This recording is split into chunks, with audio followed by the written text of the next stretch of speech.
button, that means we begin. So just in case you didn't know what room you're in, this is Introduction to Content Types. If you are a note taker, please note that there is a URL on the slide right now that contains all the slides, everything, every image, every link, all of the stuff is at that.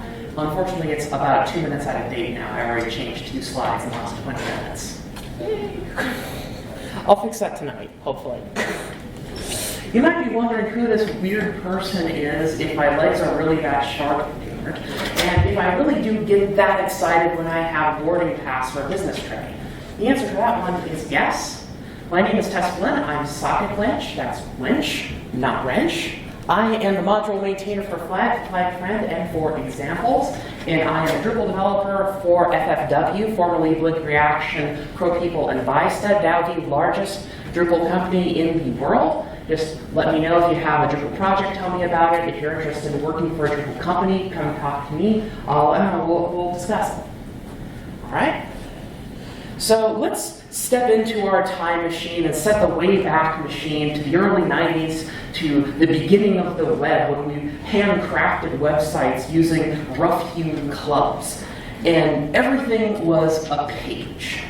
Everything we thought of was just a page. We handcrafted it with HTML. We had webmasters, which took these pages and then assembled them into usable sites. And they copied all of the headers and body fields and links and navigation everywhere, every place.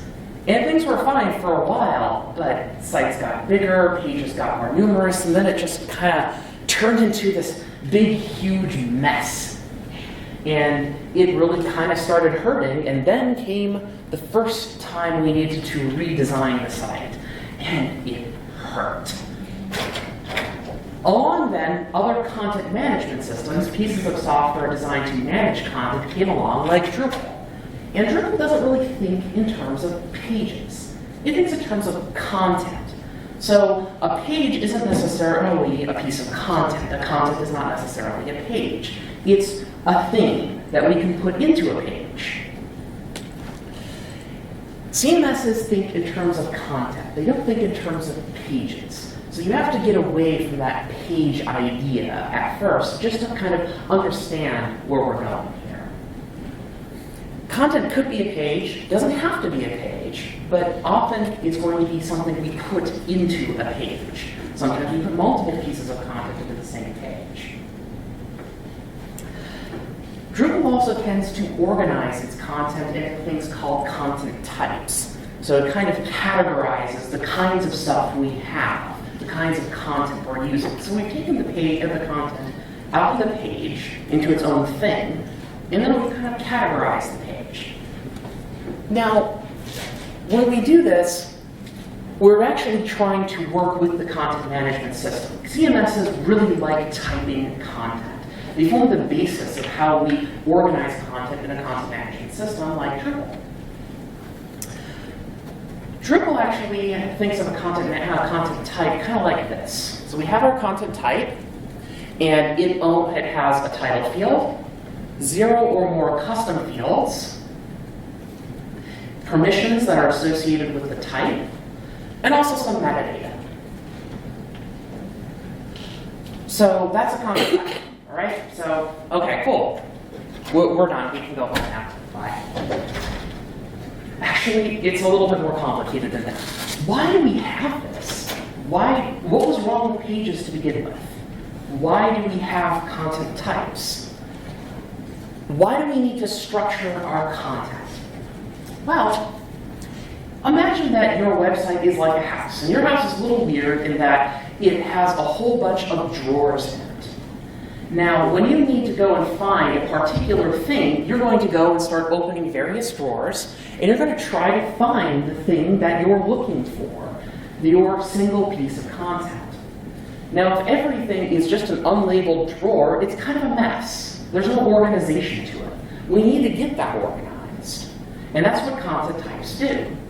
Content types take our various drawers and they put labels on them and organize them into this drawer contains this kind of stuff. So now we actually have our drawers, and the drawers have clothes or games or cooking supplies or tools in them, things like that. in order to actually organize our house so that we know where to find stuff.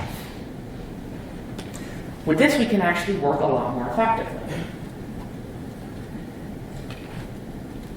So we know that types give organization to your content, but how do we make those content types? So in Drupal 8, what we want to do is we go to the content admin page. In Drupal 7, it's the same idea, only the names are a little bit different. Under Drupal 8, it's manage structure content types. In Drupal 7, it's admin structure content types. Manage, admin, kind of the same thing. It looks like this. So you log into your Drupal site as an administrator, you open the Manage menu, you open the Structure section, and then you click Content Types, and here's the page. It has a list of different content types on it.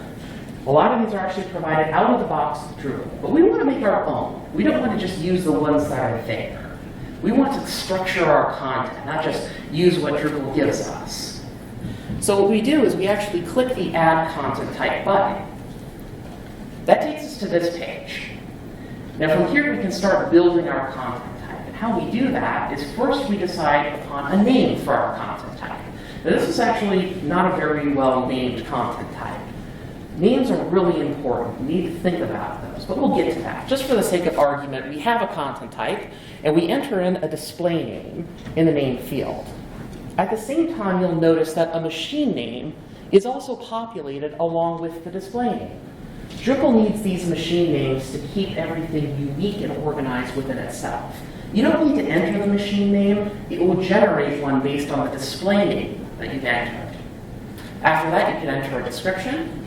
There's some metadata that you can configure. A lot of this is workflow stuff, and you'll get to figure out how that works later. For building the content type, once you're done with that, you hit Save and Manage Fields. And then you'll get this message about that your content type was created. All right, we made our content type. So far, we know that our content type has a unique machine name, a default title field, and also a default body field. The title field's required. You can't remove it. It always has a title field. When we go to build a piece of content from our new content type, it looks like this. We go to the main page, we click the Add Content link, we go to the Add Content page. There's the display name for our content type, as well as the description for our content type. We click the link, and we're taken to the content type editor so that we can build our new content. And you notice that it has a title and a body field with a WYSIWYG editor. So the body field's multi-line. It uses WYSIWYG out of the box in Drupal 7 and in Drupal 8. The body field is actually optional in Drupal 8. You don't have to have a body field in Drupal 8. In Drupal 7, it's kind of required. Kind of. There are ways of removing the body field in Drupal 7, but they require some non-standard code. A lot of the time, it's kind of an assumption that your content always has a body field. We also have to assign permissions to the content type. In Drupal, we actually assign the permissions to the content type. We associate a permission to a user role, and then assign the permission to the type. So users don't own any permissions themselves. Content doesn't own any permissions themselves. The content type and the user roles do. And then content is of a type, and users have one or more roles. We do that under the Manage People Permissions tab. Under Drupal 7, it's going to be the Admin Users Permissions tab. And then for our content type, it looks a lot like this. So we've got create, edit, delete permissions for our content type by user role. And all we have to do to actually assign a permission is to actually click the box for the permission under the user roles that we want, and then save the page. That's it. But we made a content type, but how do we know what content types to make? When you're staring down working on a site, how do you know what content types to make? Especially if the site is completely new. How do you know? How do you figure that out? Well, first thing you want to do is you want to do a content audit. So you get together a lot of the content that you might have had for a previous version of the site, or if it's a completely new site, you want to actually mock up content. You don't have to grab everything. You want to grab representative content, content that kind of goes, this thing is something we expect to see a lot of on the site. So if it's like a news organization, you might see a news piece, an event, maybe an interview. Those are kind of common things you might think of as a content type.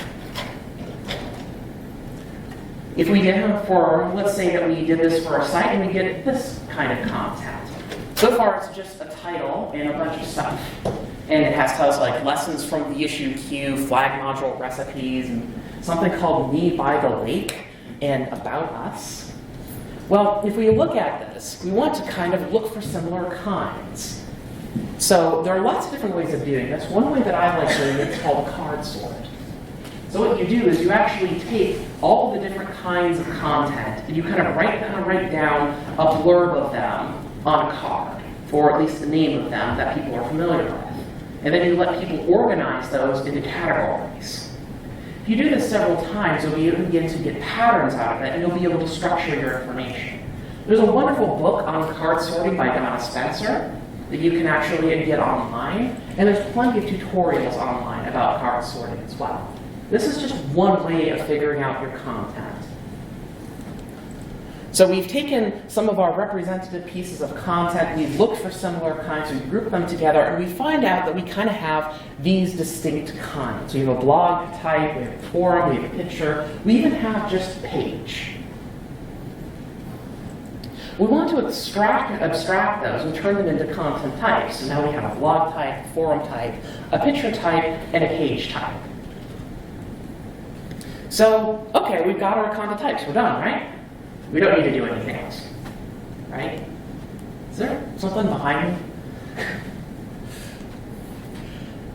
Once we've figured out our content types, that's only the first step in coming up with building our content, building our entire site.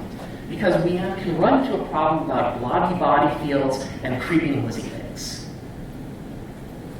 So, when you're building a site, you might have heard this phrase before, just make it work like Word. I mean, okay, because that's what maybe the content creators are used to working with. They write their content in Word, and then they pass it off to the web team turns it into a site. That sounds like a really good process. When we actually look at what a WYSIWYG does during the site development process, it starts looking like this. Okay, so we have a title field, we have a WYSIWYG header. And okay, sure, we need some basic formatting options. We need like link, and we need something for bold, something for italics. Okay, those are fine. But then we start thinking about it. It's like, let's see here. Well, we also have the style guide for content, so we want to add some pre-formatted options and some coloring and some headers. It's like, what else? Oh, right, we need media. We need to add media to our content types. We need to add that as well. We need to throw that into the body field. And then, oh, right, well, we also have this custom stuff we want to do. We want to include like a hover tip thing, so that when someone hovers a cursor over a link, it has a little modal pop-up that defines what the thing is, or a modal link that opens something in a JavaScript pop-up. Oh, jeez. And suddenly what you have is a huge blob of content that's going, yes, feed me more WYSIWYG buttons.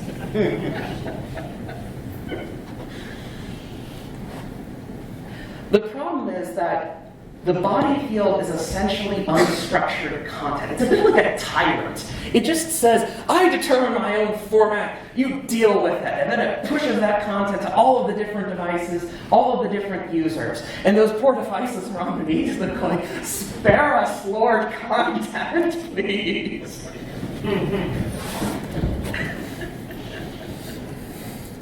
We essentially have a push model of content.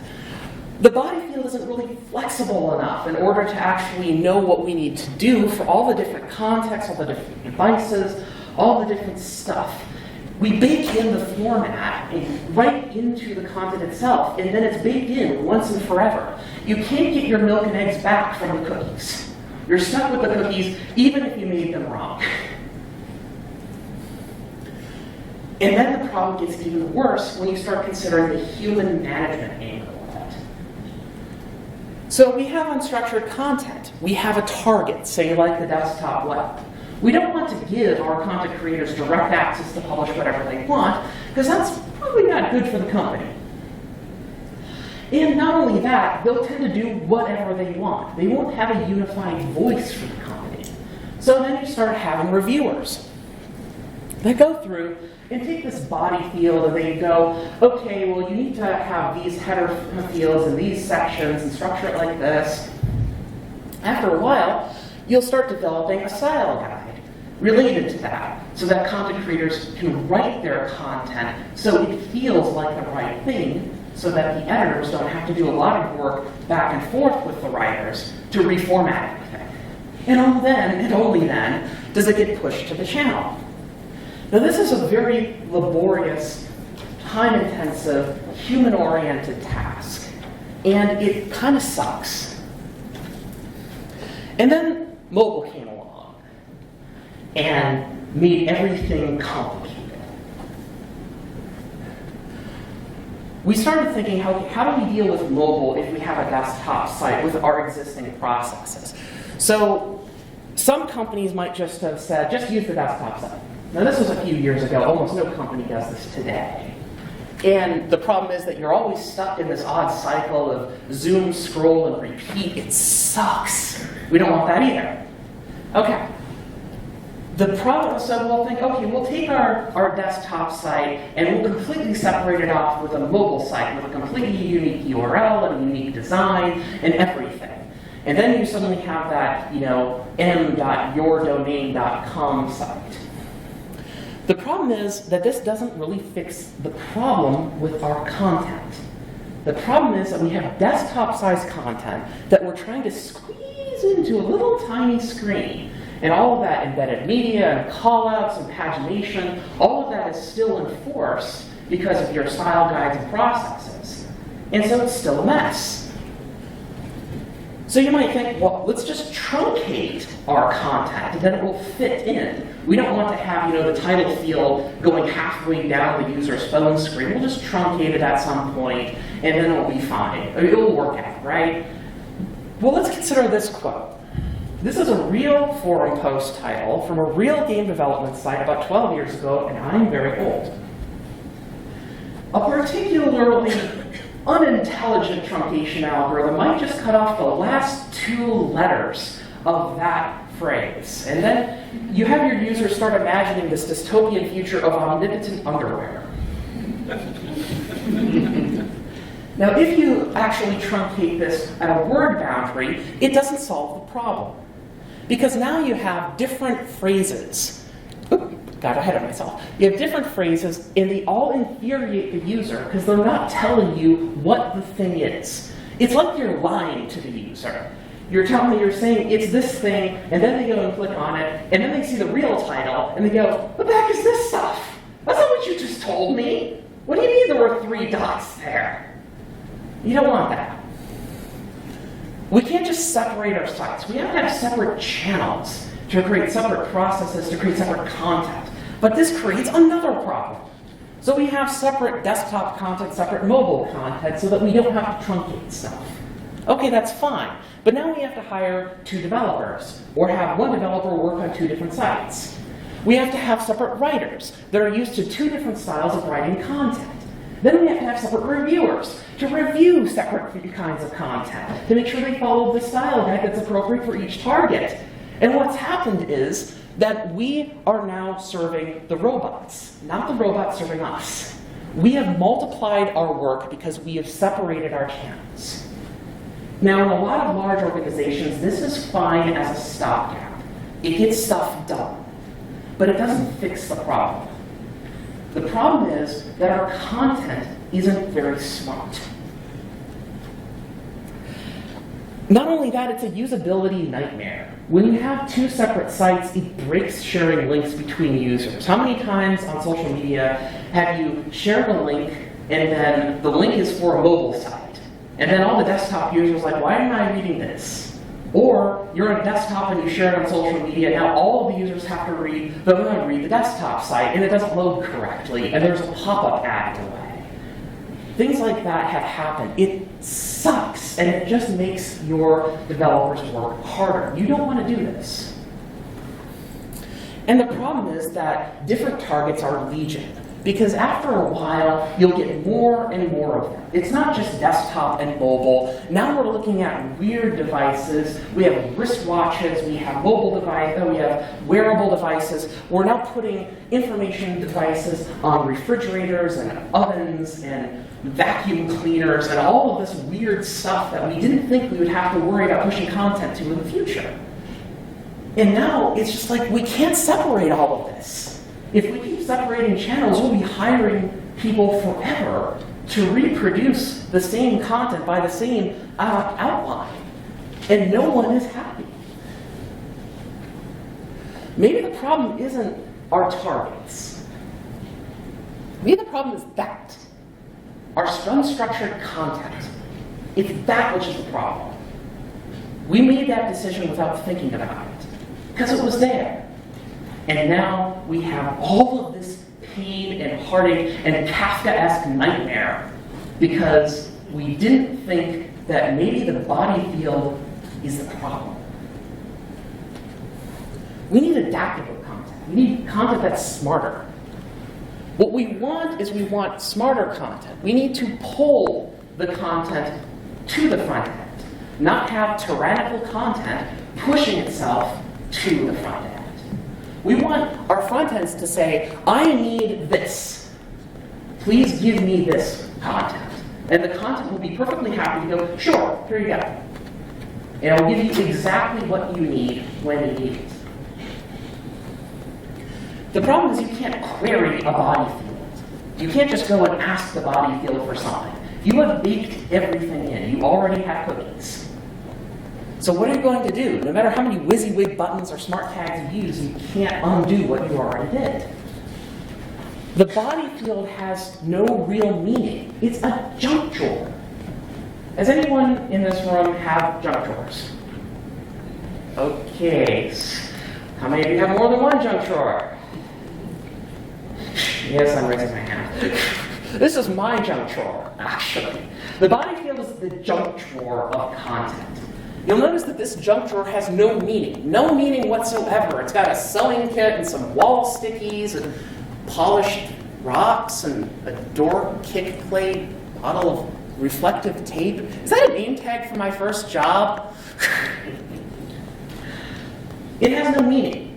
Body might as well mean the place where we put stuff. Once we do that, it's a mess.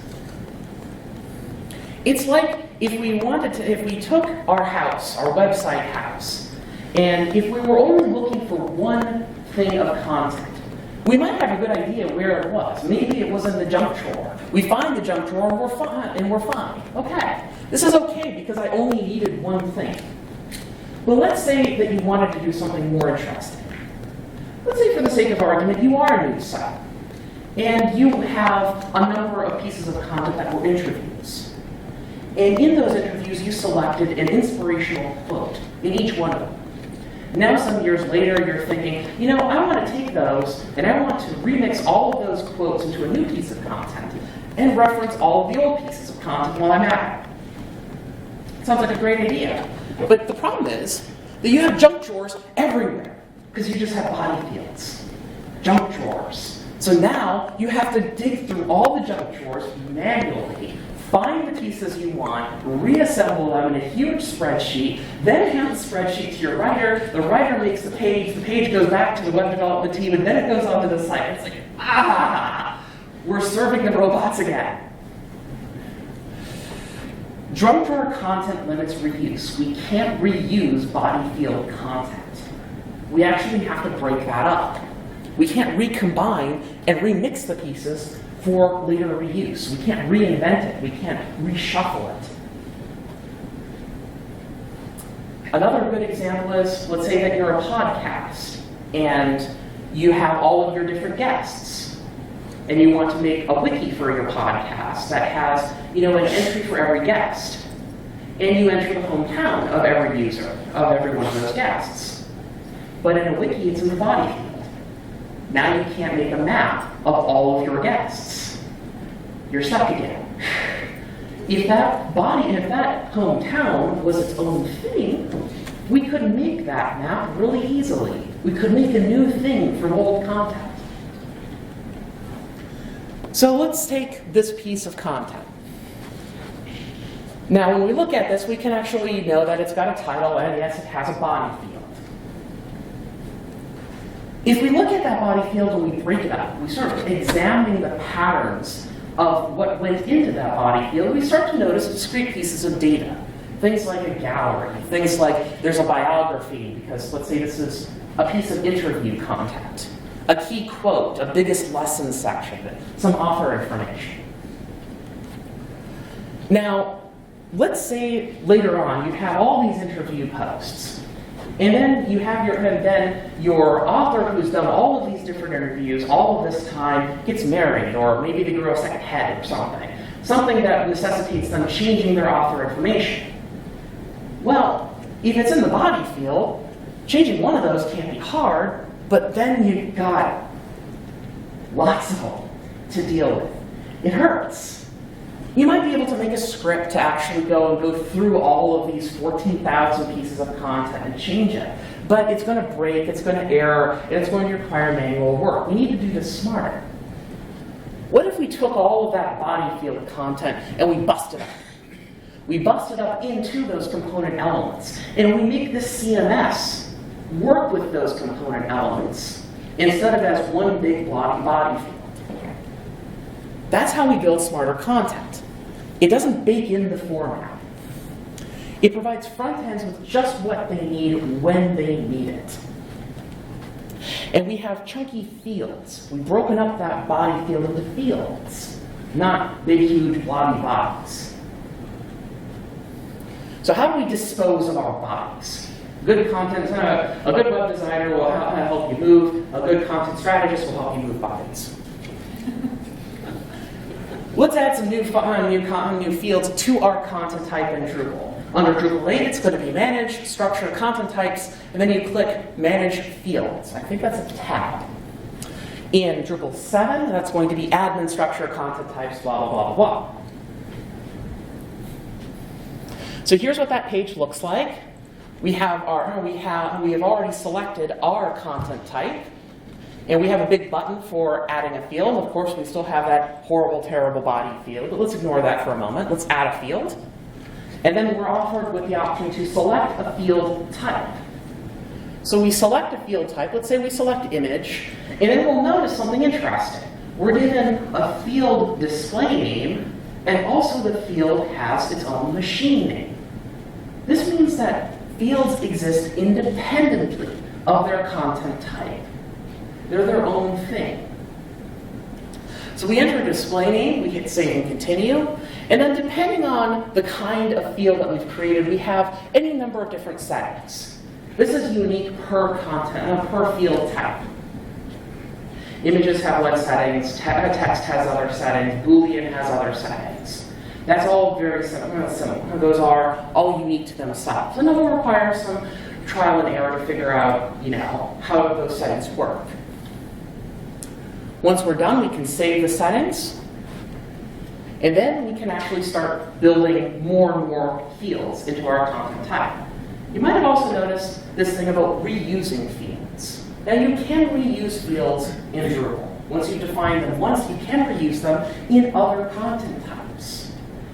Now that's actually, there is some advantage to that, but the thing is that those advantages have a lot of different negatives. To reuse a field, you can actually go to the Add Field page, select Reuse Field, and then select the field you want to use and click Save. Now the problem is that if you're going to reuse a field, you have to follow a few different rules. The field has to be exactly the same on every content type you create. Now there are good examples of this. Tags. Let's say you want to use the same kind of tags on every piece of content on your entire site. You don't expect that to ever change, just the number and kinds of tags to change. but the field itself, tags, still is its own thing forever. That works. Let's say you also have like an internal accounting or an internal review ID. That's another thing that you can actually make a reusable field, because that's not going to be expected to change from content type to content type to content type. It's its own thing, always defined that way. Problem is, most fields aren't reusable. They aren't reusable because as your site evolves, requirements change. And then you have to break up those fields anyways. And any minuscule performance advantages gained from reusing a field are quickly negated elsewhere in your site. So reusing fields is more so when you know that the field exists by itself. It always maintains its own consistent internal logic that crosses every content type you will reuse it on. If it's wedded to the content type, and it might change because the content type evolves, then you'll need to actually make different fields. There are lots of different kinds of field types in Drupal and Drupal 7 and in Drupal 8. These are actually categorized because there's a huge list of them, and lists don't really particularly mean much. But we have kinds for Boolean fields, for text fields, numeric fields, fields and images, and another one called reference, which references other things in Drupal, usually other pieces of content. Now, Drupal 8 also includes some special field types that are pretty common nowadays: email, date, and link. Now, in Drupal 7, you don't have those out of the box, but you can get them by installing some extensions to Drupal called modules. How do we add some new field types? Well, first of all, we want to not do that. We want to check to make sure that our version of Drupal actually provides the thing that we need. There's nothing that's worse than installing some extension to Drupal, building your whole content around it, and finding out that it's no longer supported or someone else has done it better. And then you have to migrate all that content. What you want to do is first check to make sure that it's built into Drupal. If it's not, then go looking for it. A lot of new field types are added out of the box in Drupal 8, so this is particularly important now. So, in order to extend Drupal to add more field types, we use something called modules. Now, modules are basically little pieces of code that extend Drupal's functionality. It's kind of a phrase within Drupal that no matter what kind of piece of functionality you're thinking of, there's probably a module for it. And to install new modules, or find new modules, you want to go to drupal.org/download. And then after that, you want to look for the text like browse by most installed or by category. Browse modules by most installed or browse modules by category. For fields, you want to browse by category to look at all the field kinds. There's a few recommended modules for fields in Drupal 7 that I'm going to point out. URL or link, telephone or phone, date and email. Now, why do I have two for ostensibly the same thing twice here? Well, the URL and telephone modules are actually backports of the core Drupal 8 fields for those field types. So they're actually a bit more future-proof. They use HTML5 validation. They're actually very lightweight. And they're going to be the easiest to migrate from Drupal 7 to Drupal 8 going forward. Now, if you need something that's more robust, more full-featured, there's the link and phone modules. They do a lot more stuff.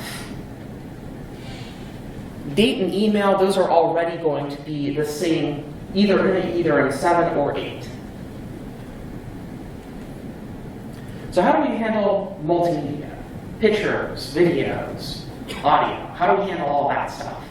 Well, there is actually an image and file field types out of the box in both Drupal 7 and Drupal 8. But if we need something more robust than that, something so that we can embed YouTube or things like that, we can use the media module for Drupal 7. Now for Drupal 8, it's a little bit more complicated than that. And David Reed, who I know just got here about 45 minutes ago, is holding a session called The State of Media in Drupal 8 at 2:15. That's right after the session in room 235, and I invite you all to go there if you're interested in multimedia in Drupal 8. He'll tell you all about it. There's some really unique and exciting stuff that's happening there. You can also bother him by saying that I sent you there. How do we install these modules once we find them? Now, I could go on for 25 minutes about how to install modules, but there's better documentation on Drupal.org. The link's in the presentation, and of course you can always search online, and also you can find wonderful books on basic Drupal interaction from Apress, from O'Reilly, and from PactPub. You might have also heard about a command line utility called Drush. Drush is wonderful. It gives you Drupal superpowers. So you'll probably want to learn Drush as well because it makes installing Drupal modules really, really easy. All right, so we have vanquished the body field forever. We now have our fields and our content type. Everything's great. So we've broken up our body field into distinct fields. Let's take a look at one of them. Let's take a look at the title field. And we want to push that title field to a whole bunch of different targets. And let's say that we want to have our title of our piece of article is a movie review. And we have it as fourth blob film is a hilarious campy romp, because I love really terrible movies. But then we actually see how this title field, it's not a body field, it's a title field, looks on different devices. And we notice we're getting a bit of a problem again. So now we have fourth blob film is a what? Tell me. And then we have fourth blob, which doesn't tell me anything. What's happened? The blobs have come back, and they want our little fields too. What did we learn about truncation? It's bad for bodies. It's bad for fields too. Our fields also need to be flexible. It's not just breaking up the body into fields. We need to take those fields and make sure that the fields are flexible. What we want to do is we take that title field and we want to break that up into kind of a group, a constellation of other fields that have different requirements that are suited to different targets. So we have a full title, a medium title, and a short title. They're all quote-unquote title, but they're different kinds of titles. And when your content creator goes to look at it, they have different requirements, different length requirements. So they have to be creative. So the original title is perfectly fine for the full title, but now we actually have different titles for different target contexts, because we've wedded business rules with our fields. We've said that this medium title is always going to be this number of characters long, and it's usually suited to this class of devices. Our short title is going to be this long, and it'll have this amount will be suited for these classes of devices. We've wedded business rules to our fields, and we've made those fields queryable and now adaptable. Also, why is the fourth movie always in space? Never figured that one out.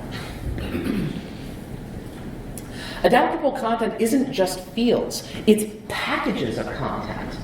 We want to bundle up groups of content and wed those with business logic, business rules, so that we can know, so that the content is smart enough to know when a tablet asks me for content to send these fields. Or if a smartwatch just needs, the latest podcast, it sends just this one field at a time. It's smart enough because we've added business rules to our fields as well. This is a much more complicated topic, but it starts you down the path of thinking about how to build your content types. There's also one last problem. Sometimes you actually end up getting duplicate fields. The data gets duplicated, and we actually start copying and pasting it. So you might see this sometime. So we have our content. We have everything broken up into a field now. We've broken all of that up. And when we start looking at it across all of the different instances, we start noticing something odd. Some of these aren't just the same kind of data. They're the same data. Let's take that. The problem is that even once we break up the body field, it doesn't really deduplicate some of our fields. What do I mean by this? Some fields are actually content in of themselves. Let's take the author info field. Now this author info field is more or less the same on every piece of content that's created by the same content creator. It has more or less the same picture, has the same description, has the same name. Now, if we have that as a field on each piece of content, every time we have to update it, we have to update a lot of them. We haven't gotten anything better from when we had it baked into the body field. We need to deduplicate that content. We don't want our content creators copying and pasting the same thing from one piece of content to the next, to the next, to the next for the same type. That's us serving the robots again. We also notice that this particular field is multi-part. It's got an image, it's got a description, it's got a name. So what we have is, instead of having this piece of content in this particular author info field as a baked-in field for this content type, we want to break it out. We want to bust it out and turn it into its own piece of content with its own fields. And then we link back to that using another field within our content. In Drupal 8, it's called an entity reference. In Drupal 7, it's called a node reference. This is what we have called composite content. It's actually multiple fields, multiple content types, all packaged up into one bundle so that we can actually serve it as a single piece of content. It makes it easier to manage. We can leverage it better. We can actually build each piece individually. We can make those pieces much more versatile. We can manipulate them. We can update them. But sometimes it makes creating a single piece of content a little bit difficult. Because not only do you have to make the content, but now you have to upload this image, you have to create this key quote, you have to update your author information, you have to make 15 different pieces of little micro content to build one content package. Now this requires a lot of effort, a lot of thought on the part of site builders and web developers to make the editing and content creation experience much more friendly for your users. But it's been very much worth it so that you don't have to duplicate channels, so that you don't have to serve the robots, so that you can actually build really leverageable, reusable, flexible content. How do we assemble this composite content once we get it? There's a lot of different ways of doing that, and I'm not going to actually cover these in detail, but I'm going to tell you places that you can get to them. For the most basic kind is either the entity or node reference field type. Entity reference is built into Drupal 8. Node reference is another module in Drupal 7. It's the simplest way of building composite content. If you want something that's more user-focused and friendly, in Drupal 7, you can actually use panels and panelizer. No matter your Drupal version, there's always blocks. Drupal 8 actually has a much more robust block mechanism. And in Drupal 8, there's actually a new thing called entity embed. And Dave Reed will also be talking about entity embed in his talk in the next hour. All right, so what have we learned? Content types are just the first thing we want to do. We really need to think about our content and how we're going to build it. We need to do a content audit. We need to type our content using a lot of thought, maybe even card sorting it, in order to sort out what our types are. We don't want to separate our production channels because it doesn't fix anything. The problem isn't the channel. The problem is our content isn't structured enough. It also just multiplies work. The body field is just a juncture. It doesn't really have any meaning. It doesn't help you. It's just a big blob of stuff. The stuff where we put things. It limits adaptability and it limits remixing. We want to use groups of fields to create, we want to create content packages. We want to group those together so that we can query our content to get what we want and then have it displayed excellently on all devices. We want to deduplicate our fields with composite content so that we don't end up having our content creators copy and paste the same thing over and over and over again. There's a few places you might want to go and look for additional information about how to structure content that was really helpful for me. There's Karen McCrane's excellent book about mobile content strategy. Hint, it's not just about mobile, it's just about content strategy. Jeff Eaton also had an excellent 2-hour-long session on DrupalCon Austin about the battle for the body field, which will give you even more detail about how to break up the body and think about content strategy. Also, there's that card sorting book that will help you to sort your content. All right. Thanks, everyone. And again, find the presentation on github.io.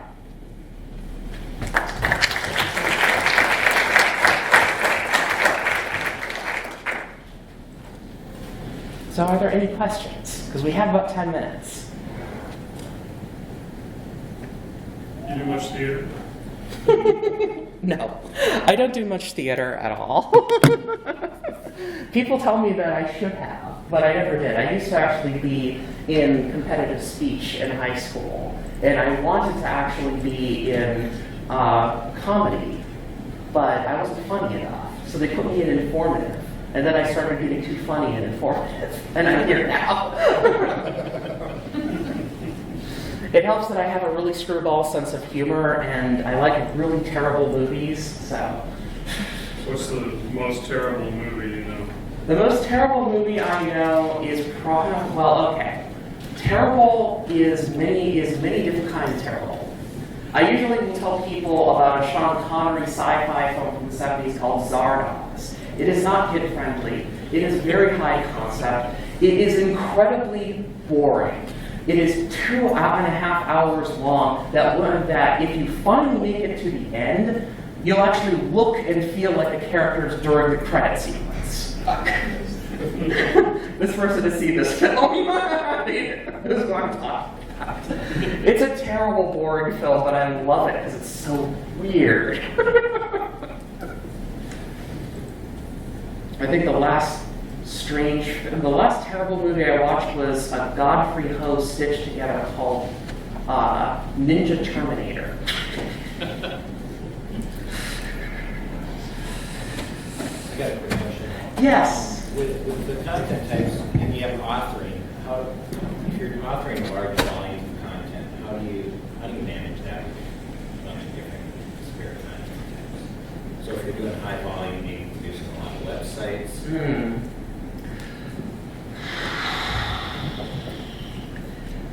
The problem is that you need to model it each time independently. It still needs to take a lot of time to think about it. Sometimes you can find common patterns across different sites, and then you can use something called features module to actually package up those different content types and fields configurations, and then you can migrate those from site to site to site. That works in Drupal 7. In Drupal 8, you have to actually, fields module, the features module does exist in Drupal 8, but it's not quite finished yet. But there are ways of doing that too. Usually you have to export key pieces of configuration in Drupal 8 and then make a mock-up module about that. And I did a talk similar to that at Drupal Camp Florida earlier this year about site building in Drupal 8. So maybe if they have a video for that, maybe you can look at that. Another question? Anyone? Will you be updating your slides to reflect what you just presented? Yeah, there's only really like 2 slides I changed. I got rid of one and then I moved one like halfway across the deck. I was following along and I got lost at one point. So. Yeah, you hit the one place I changed like a whole bunch. That's good. Anything else? What's actually on the URL here? What's actually on the... The URL is just the slide pack. At least it should be. Yeah, there it is. So, okay, so here's the thing. In order to navigate the slide deck, use the spacebar or arrow keys. The spacebar will continue moving you forward. The arrow keys will let you move up and down.